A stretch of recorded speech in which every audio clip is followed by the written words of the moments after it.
বিধানসভার মধ্যে দক্ষিণ বারাসাত শ্মশানটা একটা মহা শ্মশান। বহু দূর দূরান্তের থেকে মানুষ এখানে আসে, তার শেষ কাজটা এখানে হয়।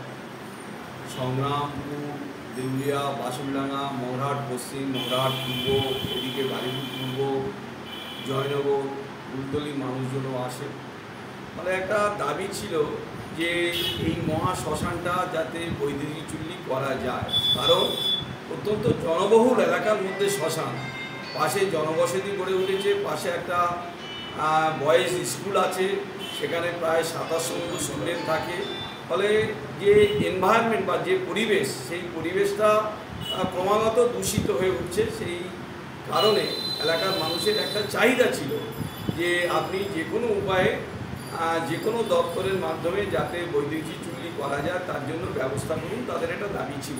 আমি আমার জয়নগরের মানুষজনের কাছে আমার কমিটমেন্ট ছিল, আমি চেষ্টা করব আপনাদের এই দাবিটা যাতে বাস্তবায়িত হয় তার জন্য আমি চেষ্টা করব, আপ্রাণ চেষ্টা করব।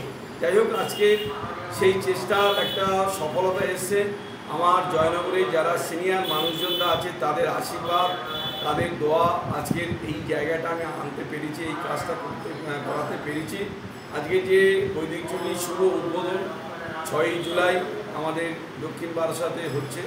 আমি এই দক্ষিণ বারাসাতের সমস্ত মানুষজনদের আহ্বান করেছি, দল মত নির্বিশেষে সবাইকে বলেছি আজকের এই শুভ উদ্বোধনে সবার আসার জন্য।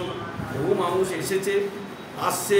কত খরচ হচ্ছে এটা দপ্তর থেকে যেটা নির্ধারিত হয়েছে 2,98,99,000 টাকা। কতদিন লাগবে এটাকে? এটা আশা করা যায় ডিসেম্বরের মধ্যে কমপ্লিট হয়ে যাবে। ডিসেম্বরের জয়নগর এলাকার আর কোনো এরকম বৈদ্যুতিক চুল্লির কোনো কি পরিকল্পনা আছে? এই মুহূর্তে জয়নগর এলাকার বৈদ্যুতিক চুল্লির পরিকল্পনা আমার নেই, কারণ একটা ইলেকট্রিক চুল্লি তার যা ডেলি যে বডি লাগবে, সেই বডিটা যদি এখানে দুটো করা যায় তাহলে কিন্তু সেটা হবে না, মানে চুল্লিটা চলবে না। সেই কারণে একটা চুল্লিতে দুটো পার্ট থাকবে, একসঙ্গে দুটো বডি পড়ার ব্যবস্থা থাকবে। ফলে আপাতত আর সেরকম পরিকল্পনা নেই। যে দক্ষিণ বারাসাত মহাশ্মশানে বৈদ্যুতিক চুল্লি পরিচালনা করবে কার? পরিচালনা করবে পঞ্চায়েত সমিতি।